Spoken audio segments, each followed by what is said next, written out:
오늘 함께 보실 말씀은 갈라디아서 5장 13절에서 15절까지 말씀입니다.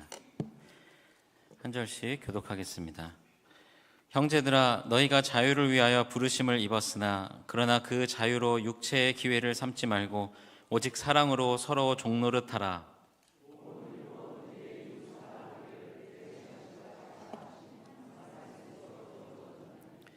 만일 서로 물고 먹으면 피차 멸망할까 조심하라. 아멘.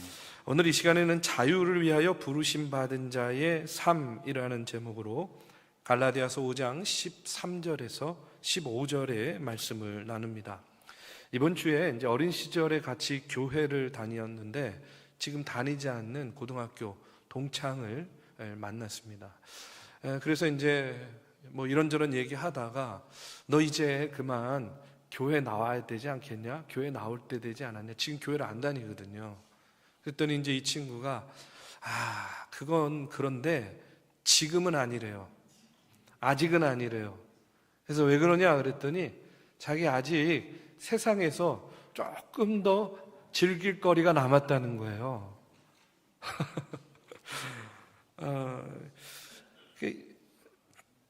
그런 경우들이 많이 있습니다. 그렇죠? 그러니까 우리가 일반적인 사람들이 생각할 때 예수 믿는다 혹은 교회 다닌다 그러면 그런 느낌이 드나 봐요. 뭔가 하지 말아야 될 게 많다라는 그런 느낌이 드는 것 같습니다. 실제로 하지 말라는 거 많죠. 뭐 술도 먹지 말고 담배도 피지 말고 어디도 가지 말고 뭐 또 하지 말라. 하지 말라는 거 많아요. 근데 또 하지 말라는 것만 있는 게 아니잖아요. 하라는 것도 많습니다. 여러분, 그렇죠? 헌금 내라 그러죠. 예배 참석하라 그러죠. 봉사하라 그러죠. 헌신하라 그러죠. 하라는 것도 많아요. 그러니까 보면요, 사실 부담스러운 거는 자꾸 하라 그러고 좀 자유롭고 싶은 거는 자꾸 하지 말라고 그러는 그런 느낌 아닌 느낌이 있는 거예요. 그러다 보니까 어떤 마음이 들어요? 예수 믿고 교회 다니면 뭔가 이렇게 속박당하는 것이 많겠구나 라는 그런 느낌이 드는 것 같아요. 여러분들 어떠세요?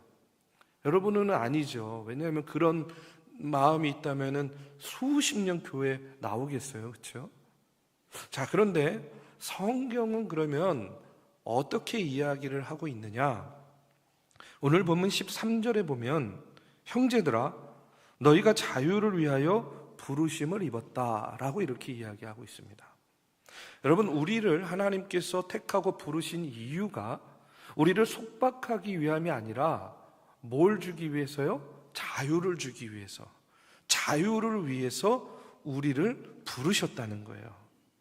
정말 그런가? 아닌 것 같은데. 뭐 이런 마음도 들 때가 있겠지만 여러분, 우리가 여기서 먼저 생각해야 될 것이 있습니다. 그것은 뭐냐면 세상이 말하는 자유함과 성경이 말하는 자유가요, 조금 다르다는 거예요. 우리가 이것을 좀 구분해야 돼요. 세상이 가르치는 자유와 성경이 말하는 자유가 좀 다릅니다. 세상이 말하는 자유는 어떤 겁니까? 쉽게 말하면 이런 거잖아요. 네 마음대로 해. 내 인생은 누구 거예요? 내 인생 나의 거, 내 거니까 너 하고 싶은 대로 해. 세상은 이것을 자유라고 말합니다. 그런데 여러분, 이 세상이 말하는 이 자유의 본질도 깊이 들여다보면 나는 자유롭다고 생각하는데 사실요, 뭔가 나를 이끌어가는 그 힘이라는 것이 그 안에 있는 것을 알게 돼요. 자유롭다고 생각해요. 자유하고 있다고 생각해요. 그래서 내 마음대로 내 멋대로 하고 싶은 거 다 해요. 그런데 어느 순간에 보면 내가 거기에서 벗어나지 못하는 것을 보게 돼요. 내가 거기에 그 힘에 끌려다니고 오히려 그 힘에 속박당하고 있는 그런 나를 발견하게 돼요. 그래서 그것을 이런 힘에 끌려다니는 그 현상을 뭐라 그럽니까? 중독이라 그러잖아요. 중독. 자기가 하고 싶은 거, 하고 싶은 대로 합니다. 그게 자유한 건 줄 알고 그게 자유한 삶이라고 생각해요. 그런데 어느 순간에 나도 모르게 벗어나지 못하는 거예요. 왜요? 중독되었기 때문에. 그래서 중독 중에서 가장 지독한 중독이 뭐라 그럽니까? 도박 중독이라고 그러잖아요. 도박. 그렇죠? 예전에 과천 쪽에 신방을 갈 일이 있었어요. 여러분, 과천 하면 뭐가 제일 먼저 떠오르십니까? 네? 이게 아닌데, 제가 원하는데 과천 하면 서울대공원이 먼저 떠올라야 되는 거 아니에요? 좀 당황스럽네요. 어떻게 제가 원하는 대답은 과천 하면 서울대공원이 먼저 떠오릅니다. 동물원이 떠오릅니다. 사실 이 대답을 들으려고 한 거였거든요. 저는 경마장 나올 줄은 몰랐습니다. 경마장. 예, 우리 중앙교회가 이 정도입니다, 수준이. 근데 그쪽에 신방을 갔는데 차가 너무 막히는 거예요, 차가. 그래서 왜 이렇게 차가 막히냐 하고 물어봤더니 경마 있는 날이래요, 경마. 예, 경마 있는 날. 그래가지고 경마 있는 날에는 그렇게 차가 막힌다는 거예요. 여러분, 뭐 이런 정도의 도박뿐만 아니라 자기가 하고 싶은 대로 한다고 하면서 여러분, 우리가 나도 모르게 끌려다니는 경우가 많아요. 아이들은요, 게임에 중독돼 있고, 또 뭐 쇼핑에 중독돼 있고, 성형에 중독돼 있고. 여러분, 이 중독이라는 것이 무슨 말이에요? 내 마음대로 이제는 내 뜻대로 되는 게 아니라는 거예요. 되지 않는다는 거예요. 무언가에 이끌려가고 있다는 겁니다. 그 어떤 힘이 있다는 거예요. 그래서 우리가 저 사람은 자유로운 영혼이야 이렇게 말하는데 그 자유가 아니라는 거예요. 자유로운 영혼, 뭐 눈치 안 본다, 하고 싶은 대로 한다. 그런데 그 속을 깊이 들여다보면 자유로운 영혼이 아니라 어떤 힘에 끌려가는 영혼이라는 겁니다. 이것을 끊을 수 있는 힘은 뭐냐? 우리의 의지만으로는 안 돼요. 제가 늘 말씀드리죠. 언제나 유혹은 우리의 의지보다 강하기 때문에 우리의 의지만으로는 끊을 수가 없는 거예요. 바로 십자가의 능력으로만 끊을 수 있다는 겁니다. 그래서 끌려다니는 인생이 아니라 하나님 말씀대로 가게 만들고 진정한 가치 있는 인생을 살게 만드는 힘, 그것이 바로 하나님께서 우리에게 주시는 자유의 능력이다. 여러분, 오늘 말씀이 이렇게 이야기하고 있는 거예요. 만약에 우리가 하나님의 능력에 의지하지 않고 그냥 내가 자유에 내 멋대로 내가 하고 싶은 대로 하겠다라고 해가지고 그 힘에 끌려가게 되면 어떤 일이 벌어지냐면 15절에 보면 만일 서로 물고 먹으면 피차 멸망할까 조심하라 이렇게 나오고 있어요. 우리가 생각하는 자기 멋대로 하는 자유를, 그 세상의 자유를 쫓아가게 되면 어떻게 된다고요? 서로 물고 뜯고 하다가 멸망한다는 겁니다. 짐승같이 된다는 거예요. 삶이 아니에요. 그냥 정글이에요, 정글. 그것은 진정한 자유가 아니라는 거예요. 오늘 성경이 말하는 자유, 이 자유라는 단어가 헬라어로 엘레우테리아라는 단어입니다. 어떤 의미냐면 노예에서 해방된 상태, 다른 것에 예속되지 않은 상태, 자기 통제가 가능한 상태라는 그런 의미예요. 그러니까 바울이 이 갈라디아서 전체를 통해서 말씀하고자 하는 바가 뭐냐면 이런 거예요. 우리의 신분이 변화됐다는 겁니다. 우리의 신분이. 그래서 갈라디아서 4장 7절에 보면 그러므로 내가 이후로는 종이 아니요 아들이니 아들이면 하나님으로 말미암아 유업을 받을 자니라 이렇게 나오고 있어요.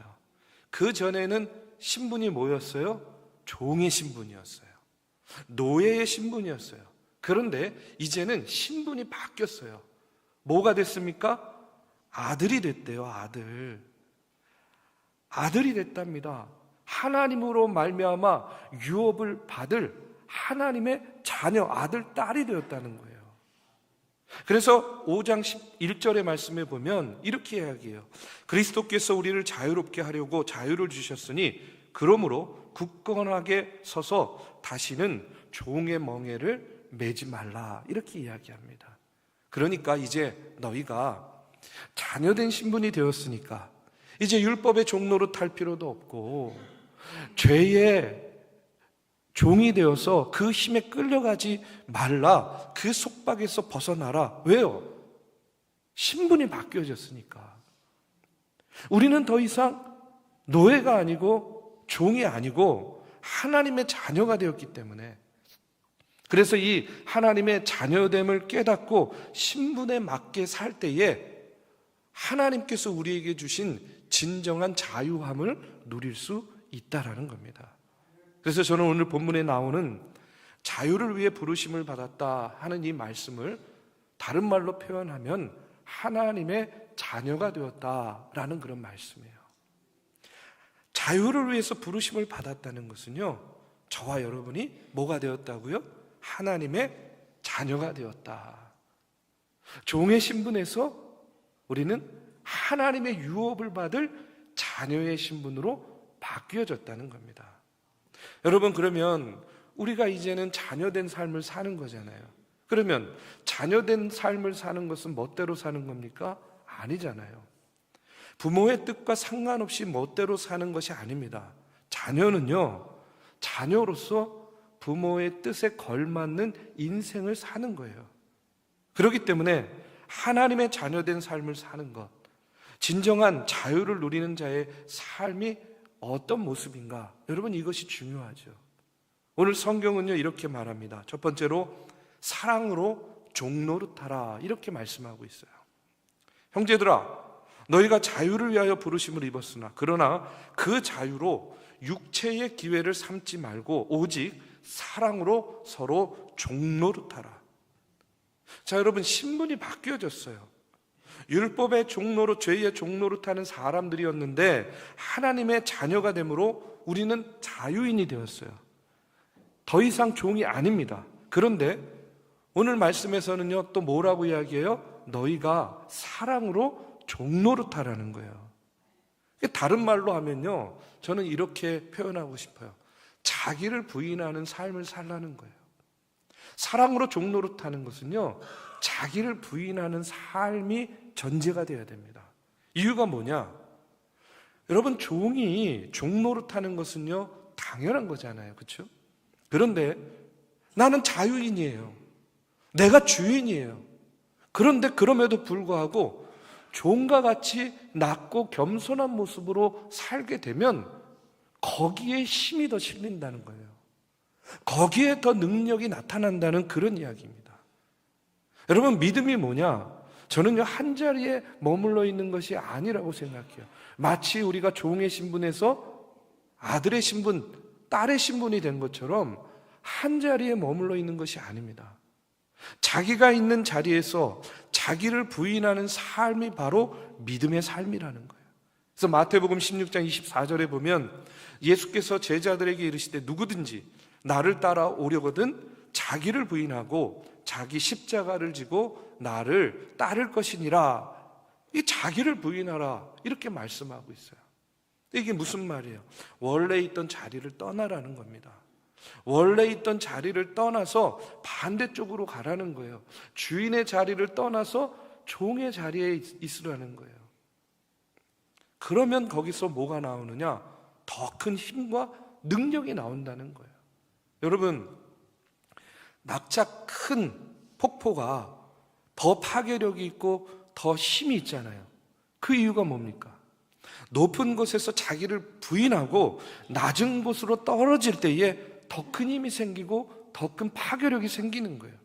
바로 우리도 믿음의 생활을 할 때 자기를 부인하는 삶, 내 자리가 아닌 반대의 자리에도 서보는 거예요. 다른 자리에도 가보는 거예요. 그러면 거기에서 뭐가 생긴다고요? 더 큰 힘이 생긴다는 거예요. 저는요, 교회의 능력이 어디에 있느냐? 자기 부인에 있다고 믿습니다. 교회도요, 자기 부인이 있어야 돼요. 무슨 말이냐면 교회가 교회만을 위해서 예배하고 사역하고 이렇게 살게 되면요, 시간이 지나면 교회가 정체가 되게 돼 있습니다. 교회 안에서도 마찬가지예요. 만약에 우리 세대들 가운데서도 우리 교회 예를 들어서 70대, 80대 우리 성도님들이 많다고 해가지고 거기에만 맞춰가지고 목회를 하고 신앙생활을 하게 되면 어떻게 돼요? 정체가 되는 거예요. 그러니까 어떻게 해야 됩니까? 내 자리를 내려놓고 자기를 부인하고 다른 세대, 젊은 세대, 자라나는 세대들을 향해서 나아가는 거예요. 그러면 거기에 능력이 나타난다는 겁니다. 젊은이들도 마찬가지예요. 자기들끼리만 모이려고 하고, 어른들이 뭐라 그러면 아이 꼰대 막 이렇게 반응하고 이러면 안 되는 거예요. 어른들의 자리로 나아가는 겁니다. 부모 세대를 위해서 뭔가를 하는 거예요. 그러면 거기에 뭐가 나타나요? 더 큰 힘과 능력이 나타나는 거예요. 저는요, 가장 좋은 예가 우리 교회에서 하는 힐링 캠프라고 생각합니다. 청년들이 우리 어른들 모시고 가가지고 그렇게 섬기고 또 나누고 베풀고, 그래서 힐링 캠프 다녀오신 우리 성도님들 그 고백을 들으면요, 한결같아요. 함께 간 동료들에 대한 이야기보다는요, 함께 해준 청년들에 대한 얘기 많이 합니다. 목사님 너무 예뻐요. 너무 예뻐요. 너무 기특해요. 뭐라도 사주고 싶어요. 청년들도 마찬가지예요. 갔다 오면요, 어른들 얘기만 해요. 우리 부모님 같아요. 우리 어머님 같아요. 아버지 같아요. 신앙의 연륜을 많이 느꼈어요. 인생의 연륜을 많이 느꼈어요. 배우고 본받을 게 너무 많았어요. 다 이렇게 이야기하는 거예요. 자기를 부인하고 자기 자리를 떠나서 반대쪽을 향해 움직였기 때문에 경험할 수 있는 그 강력한 은혜, 강력한 힘이라고 저는 믿습니다. 중요한 것이 무엇이냐? 하나님 앞에서 자기를 이렇게 부인하는 것, 사랑으로 종노릇하는 것을 통해서 잃는 것이 아니라 얻는 것이요 훨씬 많다는 거예요. 그러면 사랑으로 종노릇하는 그런 사람의 모습, 태도는 어떠해야 되는가? 여러 가지가 있겠지만 한 가지만 말씀드릴게요. 저는 이렇게 말씀드리고 싶어요. 가까운 사람에겐 지고요, 멀리 있는 사람에게 이기시기 바랍니다. 가까운 사람에게는 지고 멀리 있는 사람에게는 이기세요. 우리는요, 보면 정작 이겨야 할 사람한테는 지고요, 져줘야 될 사람한테는요 기를 쓰고 이기려고 합니다. 여러분, 교회에 왜 문제가 많이 생기는지 아십니까? 교회에 세상에서 지고 교회에 와가지고 이기려고 하니까 그런 거예요. 이민교회가 아주 심각합니다. 그런 것 때문에 세상에서 지고 교회에 와서 이기려고 해요. 여러분, 한번 가까이 있는 사람, 이 내 옆에 있는 사람한테 져야 우리가 멀리 있는 사람을 이길 수 있는 힘이 생기는 거예요. 대장부가 되는 겁니다. 자, 여러분, 한번 지금 여러분 옆에 주변에 있는 사람들 한번 이렇게 보세요. 여러분, 지금 내 옆에 있는 사람 져줘야 될 사람입니까? 이겨야 될 사람입니까? 솔직히 얘기하세요. 솔직히. 내 주변에 있는 사람 져줘야 될 사람이에요? 이겨야 될 사람이에요? 여러분, 져줘야 될 사람입니다. 져줘야 될 사람이에요. 여러분, 앞에 있는 이 목사 져줘야 될 목사입니까? 이겨야 될 목사입니까? 좀 제발 좀 져주세요. 다시 한번 물을게요. 이겨야 될 목사입니까? 져줘야 될 목사입니까? 아멘? 약속하신 겁니다, 이제. 제발 좀 져주세요. 어리석은 사람은 가까이 있는 사람한테만 이기려고 하는 거예요. 그런데 가까이 있는 사람이야말로 사실은요, 우리가 져줘야 될 사람이에요. 그래야 멀리 있는 사람한테 이기죠. 여러분, 사무엘상 17장 28절에 보면 다윗과 그의 형 엘리압에 대한 이야기가 나옵니다. 이런 말씀이 나와요. 큰형 엘리압이 다윗이 사람들에게 하는 말을 들은지라 그가 다윗에게 노를 바라여 이르되 내가 어찌하여 이리로 내려왔느냐? 들에 있는 양들을 누구에게 맡겼느냐? 나는 내 교만과 내 마음의 완악함을 아노니 내가 전쟁을 구경하러 왔도다. 이렇게 이야기. 이게 무슨 얘기냐면 다윗이요 골리앗과 막 싸우겠다 막 하는 이야기를 이 형인 엘리압이 들은 거예요. 듣고 지금 다윗을 나무라는 겁니다. 너 양들 어떡하고 여기 와 있는 거야? 아니 왜 여기 와가지고 뭐 골리앗과 싸운다는 뭐 엉뚱한 얘기를 하고 있어? 뭐 전쟁터가 놀이터인 줄 알아? 전쟁 구경하러 왔어? 막 이렇게 꾸짖는 거예요. 만약에 저희 첫째가 둘째를 이렇게 꾸짖었다고 하면요, 저희 둘째가요 가만히 안 있었을 거예요. 네가 뭔데 그러냐부터 시작해가지고. 근데 다윗은요, 형이 그렇게 꾸짖어도 아무 말 하지 않습니다. 아무 말 하지 않아요.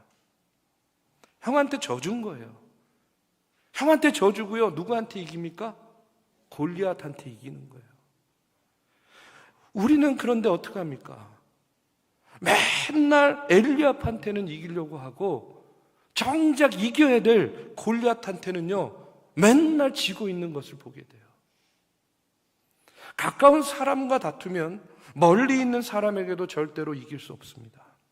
사랑으로 종노릇한다는 것은 가까이 있는 사람에게는 져주고 멀리 있는 사람에게는 이기려고 하는 태도다.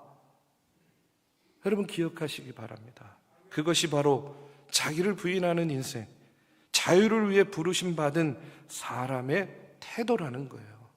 여러분 져주세요. 져주시기를 주님의 이름으로 부탁드립니다.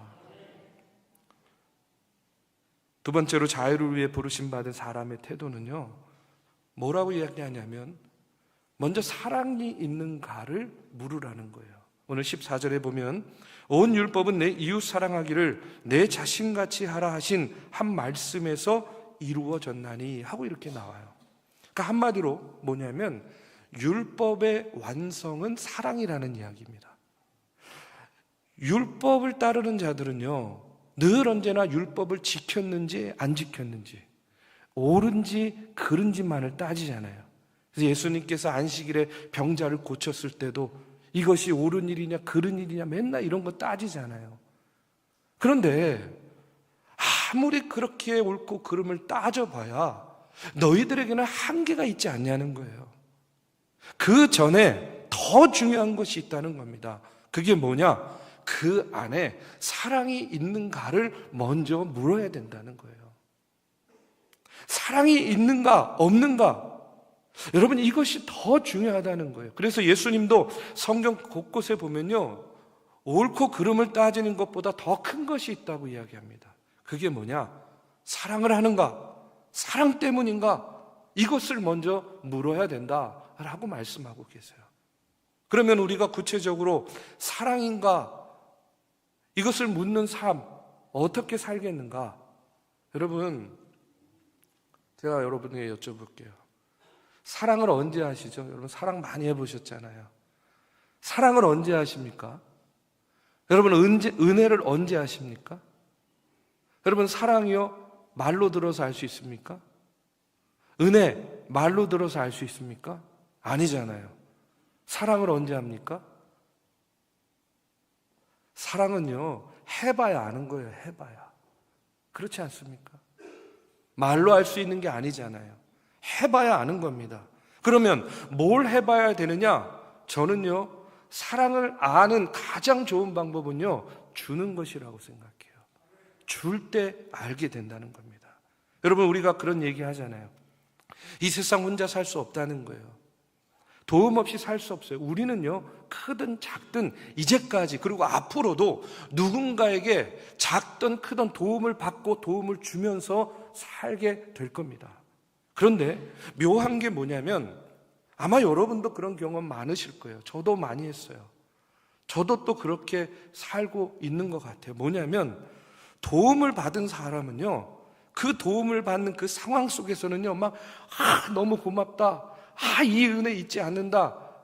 근데 실제로는요 금방 잊어버려요. 도움을 받은 사람은. 그런데 은혜를 누가 아느냐? 여러분 주는 사람이 알아요. 주는 사람이. 줄 때 더 깊이 알게 되는 겁니다. 여러분, 부모님의 은혜를 언제 알죠? 부모님 은혜. 부모님 은혜 아는 자식 있습니까? 아는 척 하는 거지 잘 몰라요.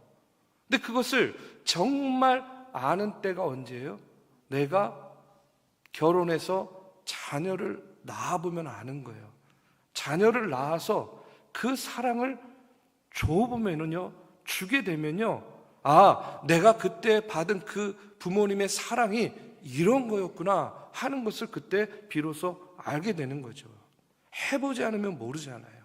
해보니까 아는 거예요. 주지 않으면 모르는데 줘보니까 아는 겁니다.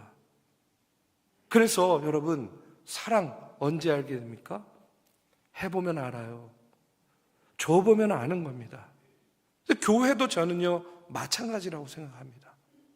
목사 혼자 교회를 위해서 무조건 밤낮 없이 일하고 희생하고 헌신하면 성도들이 알까요? 모를까요? 잘 몰라요. 잘 모릅니다. 그러면 어떻게 하면 되겠습니까? 여러분들도 그렇게 하도록 만들어주는 거예요. 저는 그게 목회라고 생각해요. 그냥 나 혼자 그냥 열심을 내는 것이 목회가 아니라 우리 성도들이 같이 열심을 낼 수 있도록 견인하는 것, 기회를 주는 것, 함께 희생하고 함께 헌신하게 만드는 것, 여러분, 이게 저는 목회라고 생각합니다. 그렇게 나누고 베풀고 다 주고 다 비우게 되면요, 그때 깨닫게 되는 것이 있어요. 뭐냐? 바로 은혜가 무엇인지를 깨닫게 되는 겁니다. 우리 인간은 그런 존재라고 저는 믿어요. 받을 때가 아니라 줄 때 은혜를 깨닫는 존재가 바로 우리다. 저는 그렇게 믿습니다. 여러분, 목사님, 저는요, 은혜가 뭔지 잘 모르겠어요. 맨날 들어도. 그러면 간단해요. 다른 사람에게 한번 은혜를 베풀어 보세요. 그러면 여러분, 은혜가 뭔지 금방 알게 됩니다. 저는요, 사랑이 뭔지 잘 모르겠어요. 여러분, 사랑을 해보세요. 사랑을 베풀어 보세요. 그러면 금방 알게 되죠. 여러분, 삭개오 보십시오. 사람들에게 주기 시작하면서 더 큰 하나님의 은혜와 사랑을 그가 삶 속에서 깊이 경험하게 되잖아요. 그래서 여러분, 교회도요, 건강하고 영향력 있는 교회가 되기 위해서 뭘 해야 되느냐? 줘야 되는 거예요. 주는 교회가 되어야 됩니다. 여러분, 우리가 135년 동안 하나님께 은혜 받았잖아요. 그렇죠? 그러면 어떻게 하라는 거예요? 주라는 거예요. 그게 우리가 살아가는 능력이 되는 거고, 그것이 중앙교회를 이 땅에 135년 전에 세워주신 하나님의 뜻과 계획과 섭리와 목적이다라는 사실을 우리가 결코 잊으면 안 된다는 겁니다. 그럴 때 오히려 줄 때 자유로워지는 거예요. 자유함을 느끼게 됩니다. 근데요, 저는요, 이 주는 것도요, 훈련이라고 생각해요. 주는 것도 훈련입니다. 그럼 훈련을 어떻게 해야 되느냐? 줘도 될 만한 사람을 주변에 만드는 거예요. 원수 같은 사람 옆에 두지 말고 줘도 될 만한 사람, 양보해도 될 만한 사람, 헌신해도 될 만한 사람을 먼저 만드는 겁니다. 그게 훈련이라는 거예요. 조금 사랑하거나 조금 좋아하거나 이런 사람을요, 먼저 내 주변에 만드는 거예요. 그래서 그 사랑의 관계 속에서 주는 연습을 하는 거예요. 나누고 베푸는 연습을 하는 겁니다. 그러면요, 안 아깝잖아요. 아니, 덜 아깝잖아요. 예? 저한테 주는 거 별로 안 아깝잖아요. 좀 가까이 있는 사람에게 줘도 덜 아까운 사람, 안 아까운 사람을 만드는 거예요. 자꾸 만드는 거예요. 희생해도 괜찮은 사람, 양보해도 괜찮은 사람, 이런 사람을 자꾸 주변에 만들고 그게 쌓이고 쌓이다 보면요, 어떻게 됩니까? 우리의 폭이 넓어지는 거예요. 그러다 보면요, 어느 순간 내가요, 세상을 품게 되는 겁니다. 그리고 그 절정에서 누구를 만나느냐? 바로 그리스도의 사랑을 경험하게 되는 거예요. 예수 그리스도를 만나게 되는 겁니다. 그러면요, 저는요, 그 순간 우리의 인생은요, 180도가 아니라 360도 변화된다고 믿습니다. 여러분, 이번 토요일에 열리는 찬양제, 그냥 찬양하는 자리가 아니에요. 미등록 외국인 아이들을 돕기 위한 자선음악회입니다. 저도요, 이 행사를 준비하기 전에는요, 전혀 몰랐습니다. 이런 아이들이 있는지, 이런 존재들이 있는지를 몰랐어요. 그리고 정말로 그들에게 필요한 것이 무엇인지도 몰랐습니다. 그런데 세상에서는요, 이런 담론이 오래전부터 시작됐는데, 뭐 불법 체류자, 뭐 아니냐, 우리가 우리 세금으로 왜 그들에게 혜택을 줘야 되냐, 막 이런 것들, 옳고 그런 거 따지고 있잖아요. 그런데 저는요, 이런 것들 따지기 전에 적어도 아이들만이라도, 미성년 시절만이라도 우리 아이들이 받는 정도의 복지 혜택을 받을 수 있도록 돕는 것, 저는 이것이 중요하다 하는 것을요, 이번에 알게 되었어요. 그래서 국회에도 청원을 넣었습니다. 이것이 옳은가 그른가 보다 더 중요한 것은 뭐냐면 사랑인가를 물으라는 거예요. 사랑이 또 사랑을 해보고 사랑이 따르면 여러분, 하나님께서 우리가 생각하지 못한 크고 놀라운 역사를 경험하게 만들어 준다는 겁니다.